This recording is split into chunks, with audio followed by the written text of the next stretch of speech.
Railway जिसे देश की लाइफलाइन कहा जाता है और इस लाइफलाइन को मैनेज करने के लिए, बेहतर करने के लिए पूरा एक सिस्टम काम करता है और इस सिस्टम को मैनेज करते हैं अधिकारी। ऐसे ही रेलवे के एक वरिष्ठ अधिकारी, उत्तर रेलवे के महाप्रबंधक अशोक कुमार वर्मा हमारे साथ हैं। अशोक कुमार वर्मा से बात करते हैं क्योंकि आने वाले साल में रेलवे के तमाम ऐसे प्रोजेक्ट्स हैं जिस पर न सिर्फ सरकार की बल्कि पूरे देश और दुनिया की निगाह है। आने वाले समय में महाकुंभ होने जा रहा है जो प्रयागराज में अगले महीने शुरुआत होगी। ऐसे में उत्तर रेलवे उसकी क्या भूमिका होगी और तमाम जो बड़े प्रोजेक्ट्स हैं उस पर क्या अपडेट है, क्या उस पर तैयारी चल रही है और उसको लेकर क्या रोड मैप तैयार किया गया है। सर, लोग शुरू से शुरू करते हैं, मैं अंत से शुरू करता हूँ। पिछले हफ्ते ही आप लोगों का जो पुरस्कार समारोह था, रेल विशिष्ट पुरस्कार समारोह, उस पुरस्कार समारोह के दौरान जब मंत्री जी आए तो उन्होंने 4 प्रमुख बातों पर फोकस किया और उन्होंने कहा कि ये जब अगले साल आयोजन होगा तो ये बहुत महत्वपूर्ण होगी, सेफ्टी, मेंटेनेंस, क्वालिटी और ट्रेनिंग को लेकर। और उन्होंने कहा हमें फीडबैक भी लेना है और जो बेहतर करेगा उसे सम्मान दिया जाएगा। और आप करीबी हैं क्योंकि बड़ौदा हाउस मंत्रालय से बड़ा पास है, सबसे अधिक फीडबैक मेरे ख्याल से आप लोगों के ऊपर जिम्मेदारी रहेगी। तो जो मंत्री जी ने कहा, रेल मंत्री ने जो कहा, उसे कैसे देखते हैं? क्योंकि आज 24 है, 24 ख़त्म होने वाला है, कल 25 है, कल से 25 तैयारी शुरू हो जाएगी अगले साल की। तो नए साल में क्या अवसर हैं, क्या चुनौती हैं और जो रेल मंत्री ने कहा उसको कैसे इम्प्लीमेंट करेंगे आप लोग? जो माननीय मंत्री जी ने अति विशिष्ट रेल सेवा पुरस्कार समारोह में जो बात कही थी, उन्होंने जो कॉन्टेक्स्ट बताया है कि रेलवे में बहुत इम्प्रूवमेंट हुआ है हर फील्ड में। जहाँ तक सेफ्टी की बात है, जैसा कि आपको मालूम है कि करीब 5-6 साल पहले तक हमारे एक साल में करीब 450 एक्सीडेंट होते थे, जो कि अब 95 से नीचे आ गए। तो बहुत काम हुआ है, लेकिन जो 4 क्षेत्र आइडेंटिफाई करे हैं माननीय मंत्री जी ने, जिसमें कि सेफ्टी है, जिसमें आपका मेंटेनेंस है, क्वालिटी है और ट्रेनिंग है, इन पे जो मंत्री जी का कहना है कि हमें कम से कम 3 गुना और फोकस इस पे दें, जिससे कि आगे आने वाले समय में इसमें और बहुत ज़्यादा उन्नति हो। तो अभी अगर हम देखें कि जो पहले वाले हमारे जो एक शेड्यूल होता था, एक सिस्टम होता था इंस्पेक्शंस का, उसको बहुत इम्प्रूव किया गया है। और इसी वजह से अगर हम देखते हैं कि पहले हमारी अगर एक्सीडेंट की दरें एक जैसी रहती थी हमेशा, अब आप देखेंगे आप तो कंटिन्यूस हमारा उसमें रिडक्शन है। तो ये तो बात हुई आपकी सेफ्टी के बारे में। जहाँ तक स्टाफ की ट्रेनिंग की बात हुई, स्टाफ ट्रेनिंग में 2 बातें जो एक आई हैं कि बहुत सारे सुझाव हमारे पास स्टाफ से नीचे से आते हैं, जो लोग कि खुद ट्रैक पे काम करते हैं या सेक्शन में काम करते हैं। बहुत बार वो उनके जो काम करने के दौरान उनको जो कुछ चीज़ें उनको समझ में आती हैं कि कैसे इम्प्रूव कर सकते हैं या कुछ परेशानियाँ समझ में आती हैं, कई बार वो चीज़ें ऊपर के स्तर तक नहीं पहुँच पाती हैं। तो इसमें एक ये सुझाव दिया गया था या ये निर्देश दिया गया था कि सब लोग सीनियर ऑफिसर्स भी फील्ड में जाएं, लोगों के साथ एग्जैक्टली जहाँ काम हो रहा है वहाँ पे जाके देखें और उससे जो उनको सीख मिलती है उसको फिर सिस्टम में इनकॉर्पोरेट करें। जहाँ तक क्वालिटी की बात है, क्वालिटी एक ऐसी चीज़ है कि जिसमें अगर कोई चीज़ पहली बार सही बने तो उसका मेंटेनेंस कम रहता है और उसको बीच में ब्रेकडाउन नहीं आता है। या मशीन अगर है आपकी, अगर पहली बार इतनी सही हो कि उसमें कभी ब्रेकडाउन नहीं आए, तो आपकी ओवरऑल कॉस्ट और ओवरऑल क्वालिटी बहुत इंप्रूव होती है। सर, एक सवाल ये है कि हम जब रेल मंत्री की बातों का ज़िक्र करते हैं तो उसमें 2 चीज़ बहुत अहम है। एक है सेफ्टी और एक है जो उन्होंने क्वालिटी की बात की, उसमें गुणवत्तापूर्ण की बात, स्वच्छता की बात की। क्योंकि स्वच्छता पर मुख्य फ़ोकस प्रधानमंत्री मोदी का है, वो लगातार जोर देते हैं और उत्तर रेलवे के महाप्रबंधक के तौर पर आपने कई बार ऐसे काम किए हैं जो जानकारी है कि कई कॉलोनीज़ को लेकर, स्टेशंस को लेकर और तमाम जो यात्रीज़ हैं वो इसको लेकर कहते भी हैं। आप कई बार जो है चौपाल लगाते हैं, लोगों का फीडबैक लेते हैं। तो इन दोनों प्रोजेक्ट्स पर चाहे स्वच्छता को लेकर हो या सेफ्टी को लेकर, सेफ्टी को हमने लेकर देखा है कि पिछले कुछ समय में अगर आप याद रखें, अगर आप 2 महीने पहले का ज़िक्र करें हम लोग, तो लगातार ऐसे हादसों की घटना आती थी जब रेलवे को नुकसान पहुंचाने की कोशिश की जाती थी। कई जगह पत्थरबाजी होती थी, ट्रैक पर सीमेंट का एक पूरा स्टोन रख दिया जाता था, तो तमाम चीज़ें होती थी। फिर अचानक कैसा क्या हुआ कि वो घटनाएँ ख़त्म हो गई जो है, क्योंकि मंत्री ने कहा था कि जो लोग नुकसान पहुँचाएँगे उनके खिलाफ कड़ी कार्रवाई होगी। तो किस प्रकार से आपने उसको लेकर काम किया सर? इसमें जो ट्रैक की भविष्य में सर इसको लेकर क्या रोड मैप? जो ट्रैक पे जो घटनाएं हुई थी, जैसा आपने बताया, और काफ़ी घटनाएं हुई थी, और खासकर नॉर्दर्न रेलवे में इस टाइप की घटनाएं ज़्यादा हुई थी। इसके 2 पक्ष हैं जिसको 2 तरीके से इसको हैंडल किया गया था। एक तो हम लोगों ने बहुत मैसिव एक ड्राइव चलाया था जिसमें जो लोग भी उसमें इन्वॉल्व पाए गए, सीसीटीवी कैमराज की फुटेज हमें जहाँ पे भी मिली, इवन सोशल मीडिया पे भी हम लोग गए, लोगों ने सोशल मीडिया पे भी कुछ अपने फुटेज डाले हुए थे, एज ए प्रैंक करने के लिए किया था, हम लोगों ने वहाँ तक गए, उनको अरेस्ट भी किया।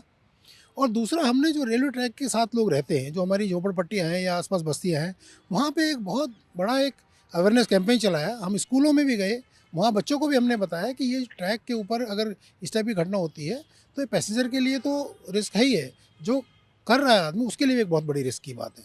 तो दोनों तरीके कि लोगों को समझाना और कोई घटना होती है तो उनके अगेंस्ट स्ट्रिक्ट एक्शन लेना, इन दोनों वजह से इसमें लगातार सुधार हुआ है। और हम लगातार ट्रैक की पेट्रोलिंग कर रहे हैं, जो भी हमने कुछ एरिया आइडेंटिफाई करे हुए हैं, हमारे आरपीएफ के स्टाफ के द्वारा या हमारे ट्रैक पे जो डेली लोग जाते हैं उनके द्वारा हम जानकारी एकत्रित करते हैं, उसके अगेंस्ट हम लोगों ने एक्शन लिया है। तो इसमें काफ़ी सुधार हुआ है इन घटनाओं में। सर एक जो महत्वपूर्ण चीज़ है जिसका ज़िक्र बार-बार होता है और मंत्री भी कहते हैं और बार-बार मंत्रालय भी कहता है इलेक्ट्रिफ़िकेशन को लेकर, और ये कहा जा रहा है कि 2025 तक जो है लगभग 100% इलेक्ट्रिफ़िकेशन हो जाएगा। और कवच जो फ्लैगशिप योजना है जिसको लेकर हर की निगाह है, ना सिर्फ सरकार में बैठे लोगों की बल्कि जो विपक्ष के लोग हैं, आम जनता की, सबकी निगाह है। तो उसके बारे में थोड़ा सा बताएं कि इलेक्ट्रिफिकेशन को लेकर कितना काम हो चुका है, कब तक ये पूरा होगा, और कवच की जो इंस्टॉलिंग है वो उसकी प्रोग्रेस कहाँ तक हुई। देखिए, इलेक्ट्रिफिकेशन का जो काम है वो जितना काम भारतीय रेलवे में हुआ है पिछले 5 साल में, उतना उस 5 साल में पूरी दुनिया में नहीं हुआ। इतना बड़ा काम हुआ है। और इसके ऊपर जो बहुत ज़्यादा फोकस हुआ 2014 और 15 के आसपास जो बजट आए थे, उसके पहले हम लोग इलेक्ट्रिफिकेशन का जो काम करते थे, हमारा एक ऑर्गेनाइजेशन था, central organization for railway electrification, जिसका मुख्यालय इलाहाबाद में है, प्रयागराज में है। वहाँ पे हम लोग इलेक्ट्रिफिकेशन का सारे प्रोजेक्ट हैंडल करते थे। 2014-15 तक हम लोग साल में 800 किलोमीटर से 1000 किलोमीटर के आसपास करते थे, और करीब करीब इतनी नई लाइनें बनती थी। तो पहले सिस्टम में था, नई लाइन पहले बन जाती थी और इलेक्ट्रिफिकेशन बाद में होता था, जितने बचे हुए लाइनें उनके ऊपर। तो 1000 किलोमीटर नहीं बनाते थे, 1000 किलोमीटर का इलेक्ट्रिफिकेशन करते थे। तो ये काम हमेशा चलता आ रहा था। लेकिन पिछले 5 साल में रेलवे ने करीब 6 से 8,000 किलोमीटर इलेक्ट्रिफिकेशन पर ईयर किया है। तो पिछले 5 साल में करीब 35,000 किलोमीटर रेलवे लाइन का जो इलेक्ट्रिफिकेशन हुआ है। उसके बाद रेलवे में करीब करीब 100% इलेक्ट्रिफिकेशन के स्तर तक हम लोग पहुँच चुके हैं। जो अभी जैसे नॉर्थ फ्रंटियर रेलवे है, जहाँ पे नए प्रोजेक्ट काफ़ी चल रहे हैं और जो नई लाइनें आ रही हैं उसमें इलेक्ट्रिफिकेशन हो रहा है, और कुछ जो बची हुई है। अधिकतर रेलवे जो हमारी है भारतीय रेलवे, वो 100% पे ऑलरेडी पहुंच चुकी है। सर अगर हम देखें कि जो देश के कई बड़े रेल प्रोजेक्ट्स हैं, वो उसमें से ज़्यादातर जो प्रोजेक्ट्स हैं वो उत्तर रेलवे के पास हैं। चाहे उधमपुर बारामूला रेल लिंक की बात करें, चाहे मनाली लेह लिंक की बात करें, चाहे श्रीकर्ण प्रयाग वाली बात करें, या हाइड्रोजन ट्रेन की बात करें, वो सारे महत्वपूर्ण प्रोजेक्ट जो हैं वो उत्तर रेलवे के पास हैं। उन प्रोजेक्ट्स को लेकर क्या अपडेट है, कब तक वो प्रोजेक्ट सर पूरा होगा, और सर ये रणनीतिक तौर पर देश के विकास और रणनीतिक तौर पर कितने महत्वपूर्ण हैं, तो सर कुछ बताएं आप। देखिए, हमारा जो अभी आने वाले सबसे बड़े प्रोजेक्ट्स में, जो भारतीय रेलवे में आज तक जितने प्रोजेक्ट हुए हैं, उसमें सबसे मुश्किल और सबसे स्ट्रेटजिकली इंपॉर्टेंट प्रोजेक्ट जो हमारा है, ये जो हमारा कश्मीर को रेल लाइन से कनेक्ट करना है। सो उधमपुर श्रीनगर बारामूला जो हमारी रेल लाइन है, ये काम करीब 1994 में शुरू हुआ था। इसको 2002 में थोड़ा सा पुश मिला, जिस टाइम इसको नेशनल प्रोजेक्ट डिक्लेयर किया गया था। बीच में टेक्निकल चैलेंजेस आए और करीब 2016 तक बीच में काम बंद रहा। दोबारा 2016 से शुरू हुआ है, और हमारी आज की तारीख में हम पूरी लाइन इसको कंप्लीट कर चुके हैं। हमारा खाली एक ब्लॉक सेक्शन बचा हुआ था, जो रियासी से कटरा के बीच में 17 किलोमीटर, उसका CRS inspection first week of January में हो जाएगा। उसके बाद हम लोग ट्रेन चलाने के लिए वहाँ पे तैयार हैं। सर हाइड्रोजन ट्रेन को लेकर क्योंकि बहुत भ्रामक खबरें फैलती रहती हैं कि अब शुरुआत होने वाला है, सर एग्जैक्ट क्या है, प्रोजेक्ट कब तक शुरू होगा, कब तक पूरा होगा, और कितना लंबा समय है, और क्या कोई ट्रैक डिसाइड हुआ है, कोई रूट डिसाइड हुआ है इसको लेकर क्या। देखिए, ये एक बड़ी हाई एंड टेक्नोलॉजी है, और दुनिया में आज तक बहुत ज़्यादा जगहों पे हाइड्रोजन ट्रेनें नहीं चली हैं। खाली 8 देशों में इस पे ऊपर काम हो रहा है। और जो भारतीय रेलवे में ट्रेन की हम लोग बात कर रहे हैं कि हम लोग करीब 10 कोच की ट्रेन चलाएंगे। तो आज तक पूरी दुनिया में कहीं पे भी 6 कोच से ज़्यादा की ट्रेन नहीं चल रही हैं, क्योंकि टेक्नोलॉजी बहुत सोफिस्टिकेटेड टेक्नोलॉजी है। इसमें बहुत सारे अप्रूवल चाहिए होते हैं, क्योंकि हाइड्रोजन एक विस्फोटक पदार्थ होता है। तो इसके ऊपर जो काम हो रहा है, आईसीएफ में इसका निर्माण हो रहा है, और जल्दी ही उसको ट्रायल के लिए भेजा जाएगा। अभी जब तक हमें सारे क्लियरेंस वगैरह नहीं मिल जाते, टाइमलाइन देना थोड़ा सा मुश्किल रहेगा। सर एक चीज़ ये है कि कई जो रेलवे स्टेशंस हैं उनका रीडेवलपमेंट हो रहा है, उसमें नई दिल्ली, गाजियाबाद, ऐसे तमाम स्टेशंस हैं। सर इसका क्या अपडेट है, जो नई दिल्ली रेलवे स्टेशन है वो कैसे, किस प्रकार का डेवलप होगा, कितना फंड मतलब इसका दिया गया है और कब तक बन के तैयार होगा और कितना ये आधुनिक होगा सर? देखिए, रेलवे स्टेशन डेवलपमेंट की जो ओवरऑल एक स्कीम है अमृत भारत रेलवे स्टेशन, इसके तहत करीब 1300 से ज़्यादा स्टेशनों का डेवलपमेंट हो रहा है पूरी भारतीय रेलवे में, जिसमें से उत्तर रेलवे के करीब हमारे 140 स्टेशन हैं। ये वो स्टेशन है जो मीडियम और छोटे साइज़ के स्टेशन हैं, लेकिन उन शहरों में बहुत समय से इन स्टेशनों में कुछ ज़्यादा इनपुट नहीं दिया गया था, और बहुत सारे शहरों में स्टेशन हमारा ऐसी जगह लोकेटेड होता है कि शहर को दो भागों में बांट देता है। तो एक ज़रूरत महसूस करी गई थी कि दोनों तरफ एक तो स्टेशन बिल्डिंग बने और स्टेशन के दोनों तरफ के एरिया को कनेक्ट करें, और स्टेशन यात्रियों की सुविधाओं के हिसाब से आगे 20, 30, 40 साल के तैयारियों के हिसाब से बने। तो अभी हम लोग एक नया जो स्टेशन डेवलपमेंट का काम कर रहे हैं दिल्ली स्टेशन का, उसका अभी टेंडर खुला हुआ है, ये RVNL काम कर रहा है इसमें। इसके तहत करीब 3000 करोड़ के आसपास का प्रोजेक्ट है, लेकिन अभी फाइनल जो टेंडर के बाद क्या डिसाइड होगा उस टाइम इसका पता लग पाएगा। तो उसके पहले हमारा एक बिजवासन में टर्मिनल बना है, रेडी हो गया है करीब करीब, उसमें कुछ हमारे पास अभी ट्री कटिंग की कुछ परमिशंस मिलनी है, तो पहले हम उसको एक बार ऑपरेशन कर लेंगे तब यहाँ पे काम करेंगे, क्योंकि अदरवाइज़ फिर दोनों जगह पे ट्रेन डिस्टर्बेंस होगा, इसलिए एक एक करके स्टेशन कर रहे हैं। तो कुछ स्टेशन हमारे कंप्लीशन पे पहुँच गए हैं और कुछ स्टेशन अभी हमारे शुरू होने हैं इसमें। सर अगर हम एक चीज़ पूछें, क्योंकि दिल्ली है और ये बड़ा स्टेशन है, 6 से 7 लाख लोग जो है इसमें यात्रा करते हैं। मैं ये जानना चाह रहा था कि सर अगर ये प्रोजेक्ट शुरू होता है तो जो पूरा ये स्टेशन है कब तक, कितना साल समय लगेगा बनने में, और क्या एयरपोर्ट जैसा मतलब स्टेशन होगा, कितना बड़ा होगा, कुछ अनुमान? नहीं, इसमें पूरे स्टेशन के ऊपर करीब करीब एयर कॉन्कोर्स बनाया जाएगा। यात्री सीधे फर्स्ट फ्लोर पे आएंगे और वहाँ से ही प्लेटफॉर्म पे जाएंगे और उसको सेग्रीगेट करेंगे आने और जाने वाले यात्रियों के बीच में।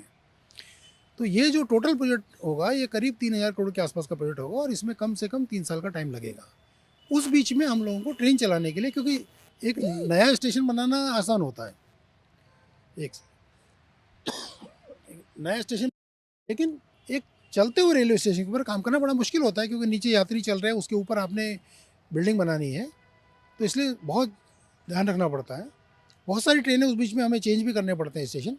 तो नई दिल्ली स्टेशन को टेकअप करने के पहले हम लोग बहुत सारी ट्रेनें यहाँ से शिफ्ट करनी पड़ेंगी हमें आनंद विहार पे या बिजवासन जब तक आ जाएगा, और जब इसका काम शुरू होगा कॉन्ट्रैक्ट अवार्ड करने के बाद में, तो करीब 3 साल का टाइम लगेगा इसमें। सर एक सवाल ये है कि हमने देखा कि इस साल जो छठ का पर्व था या दिवाली का पर्व था, उस दौरान जो अन्य साल की अपेक्षा जो खासकर जो उत्तर रेलवे की पहल थी उसके बड़े सकारात्मक परिणाम दिखे और बेहतर तरीके से हमने देखा कि जो यात्री हैं वो अपने गंतव्य तक पहुंच पाए। अब आपके सामने, क्योंकि साल की शुरुआत हो रही, कुछ दिन बाद आपके सामने सबसे बड़ी चुनौती, दुनिया का जो सबसे बड़ा धार्मिक जलसा होने वाला है वो महाकुंभ है, और उसमें उत्तर रेलवे की बड़ी भूमिका है। जो 3 प्रमुख स्टेशन है वो आपके अंडर आते हैं, तो क्योंकि तीनों जोन जो NCR है, NER है, NR है, तो आप लोग इस मिलकर कैसे ये जो पूरा बड़ा आयोजन है उसको कैसे मैनेज करेंगे? क्योंकि इसमें एक अहम चीज़ ये है कि न सिर्फ श्रद्धालुओं के पहुंचने की दृष्टिगत से, बल्कि जो क्राउड मैनेजमेंट है, क्योंकि 2012 का मुझे कुंभ याद है, उस दौरान अब जो वहाँ पे भगदड़ हुई, करीब 40 से अधिक लोगों की जो मौत हो गई थी, उस दौरान रेलवे पर सवाल कई उठे थे। तो उसको देखते हुए आप लोगों ने किस प्रकार की तैयारी की हुई है? क्या आप लोगों का पूरा प्लान है, और कैसे इस बड़े इस आध्यात्मिक मेले को आप लोग कैसे निपटाएंगे? इस बार जैसा आपने कहा कि छठ के दौरान यहाँ बहुत अच्छे इंतजाम किए गए थे, क्योंकि छठ के टाइम में जो 2-3 दिन का पीरियड होता है उसमें बहुत ज़्यादा भीड़ इकट्ठी होती है, खासकर दिल्ली स्टेशन पे और आनंद विहार पे। तो हम लोगों ने इस बार छठ के लिए बहुत विशेष तैयारियाँ करी थी। बाहर हम लोगों ने बहुत बड़ा होल्डिंग एरिया डेवलप किया था, और इस बार ये पहली बार किया गया कि यात्रियों को प्लेटफॉर्म पे जब ही भेजा जाएगा जब ट्रेन वहाँ आके खड़ी हो जाएगी। नहीं तो क्या होता है कि यात्री आ रहे हैं उसी टाइम ट्रेन आ रही है और एक भगदड़ मचती है, संभालना बहुत मुश्किल है। तो यात्रियों को आप बाहर एक जगह पे रोक के तो संभाल सकते हैं, लेकिन अगर एक बार प्लेटफॉर्म पे आ गए वो लोग, या वो फुटओवर ब्रिज के ऊपर चढ़ गए, तो उसके बाद संभालना मुश्किल होता है। तो इस बार बहुत विस्तृत तैयारियाँ करी गई थी कि यात्रियों को प्लेटफॉर्म के बाहर ही रखा जाए, और इस बार हमने जनरल क्लास और रिजर्व क्लास के लिए 2 अलग अलग एंट्रेंस एरिया बनाए थे। तो जो रिजर्व क्लास वाला उसका टिकट चेक होकर ही प्लेटफॉर्म पे जाएगा, और सारी ट्रेनें हम लोगों ने प्लेटफॉर्म 16 से चलाई थी, जो कि आपका सबसे पहला प्लेटफॉर्म पड़ता है, तो लोगों को फुटओवर ब्रिज के ऊपर चढ़ने की ज़रूरत नहीं थी। और स्टेशन पे भी हम लोगों ने जो भी उसके जनरल कोचेस थे वो सब एक तरफ करके लगाए ट्रेनों में, जिससे कि स्टेशन पे जाने के बाद भी लोगों में आपस में क्रॉसिंग नहीं हो। और जो अनरिजर्व पैसेंजर हैं उनके लिए एक विश्राम एरिया बनाया गया था, वहीं से सबको ट्रेन खड़ी होने के बाद एक एक करके ले जाया गया और सबको डब्बों में बहुत अच्छी तरह बैठाया गया। इसमें कुछ लोग ऐसे होते हैं कि जो बुज़ुर्ग यात्री हैं, जिनके पास सामान या तो ज़्यादा है, या अकेली लेडीज़ हैं, छोटे बच्चे हैं, उनके लिए अलग से एरिया बनाया गया था जहाँ से उनको सीधे सबसे पहले डब्बे में चढ़ाया जा सके। तो ये एक एक्सपेरिमेंट किया गया था, टिकटिंग एरिया बहुत बड़ा बनाया गया था बाहर, और इससे हमें काफ़ी सीख भी मिली, कुछ कमियां जो थी वो भी हमें समझ में आई, वो भी हमने उससे नोट की। सर एक चीज़ जो बड़ा अहम है वो है रिक्रूटमेंट को लेकर। रिक्रूटमेंट को लेकर बार बार सवाल उठते हैं और सबसे अधिक निगाह जो है उसी पर होती है। और उसमें सर सबसे अहम चीज़ होता है ट्रांसपेरेंसी को लेकर कि कितनी उसमें पारदर्शिता रहेगी। उसको लेकर आप उसे कितनी बड़ी चुनौती मानते हैं और आने वाले टाइम में इसे कैसे आप सुलभ बनाएंगे, कैसे आप बेहतर करेंगे और इस पर आप लोगों का क्या जोर है, क्या किस प्रकार का फोकस है सर? देखिए, रेलवे सबसे बड़ा ऑर्गेनाइजेशन है। जहाँ तक हम कर्मचारियों की बात करें पूरे हिंदुस्तान में, हमारे पास 12.5-13 लाख कर्मचारी हैं। तो उस हिसाब से हर साल लोग रिटायर भी होते हैं, करीब 3% में रिटायर हुए तो करीब 30-40 हज़ार लोग रिटायर होते हैं। हर साल करीब 50,000 नए लोगों की ज़रूरत पड़ती है। तो पिछले 10 साल में देखें तो हम लोगों ने करीब 5 लाख नई भर्तियाँ करी हैं।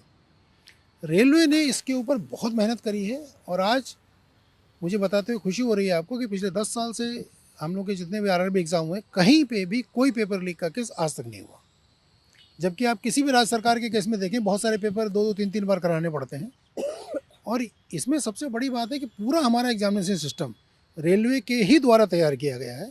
हमारे खुद के रेलवे भर्ती बोर्ड जो है वही एग्ज़ाम करवाते हैं सब जगहों पे, और सारे पेपर जो है वो कंप्यूटर बेस्ड होते हैं, जिसमें पहले से कोई पेपर रेडीमेड नहीं होता कि पेपर लीक हो जाए। जो स्कूल में या कोई सेंटर में जहाँ पे भी एग्ज़ाम होता है, हर कमरे में जो इन्विजिलेटर एक स्टेट गवर्नमेंट का होता है या जो इन्विजिलेटर उस एजेंसी का होता है, साथ में हमारा रेलवे का एक इन्विजिलेटर होता है। हर सेंटर पे हमारा एक ऑफिसर ड्यूटी पे रहता है जो सेंटर इंचार्ज का काम करता है।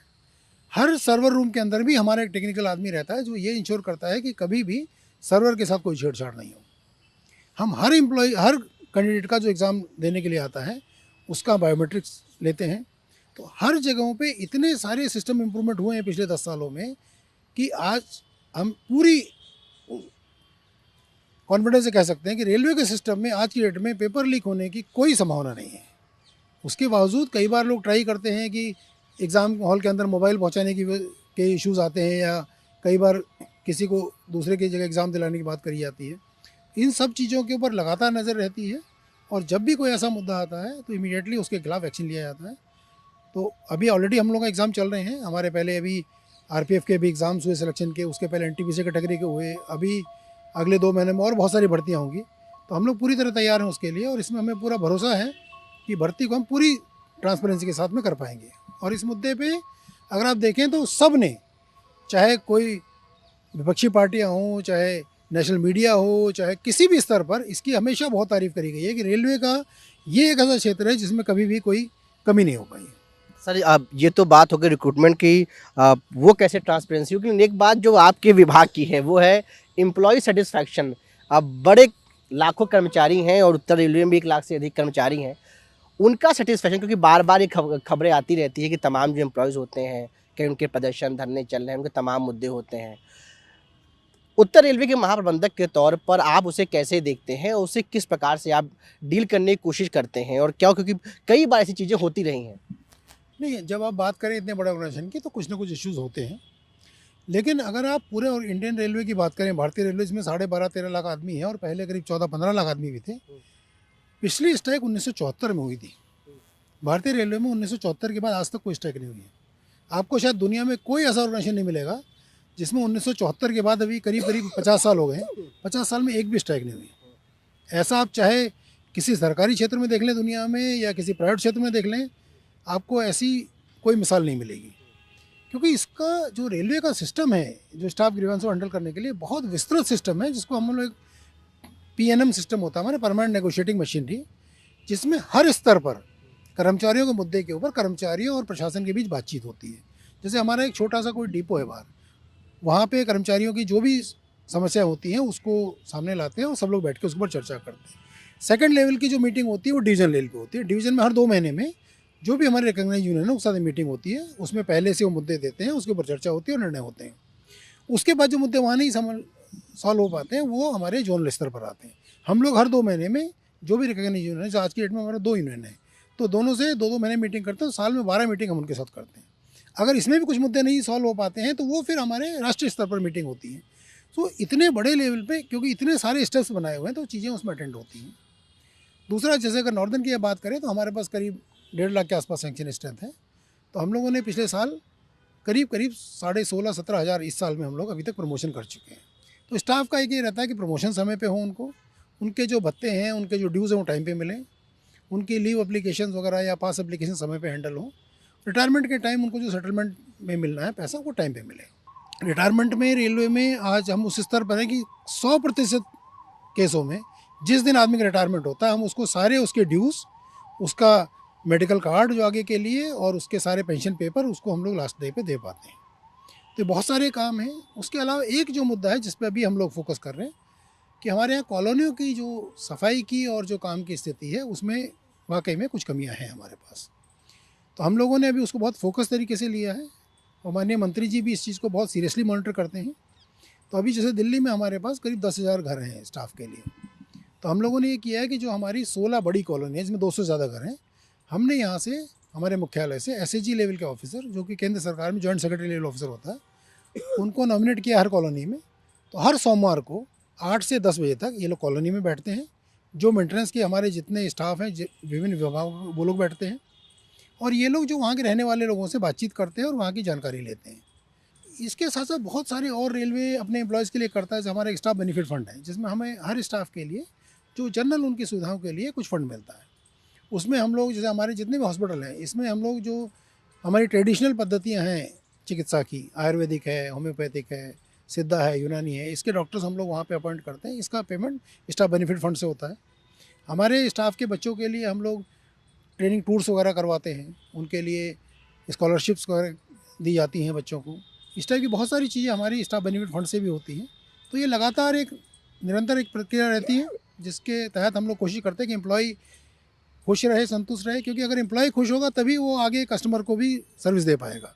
अगर एम्प्लॉय खुश नहीं है तो ये बड़ा मुश्किल होगा कि आगे आप कस्टमर को सही सर्विस दे पाएँ। तो हमारा बहुत बड़ा फोकस है कि एम्प्लॉयज़ के जो इश्यूज़ हों उनको उसी लेवल पे इमीडिएटली हैंडल किया जाए।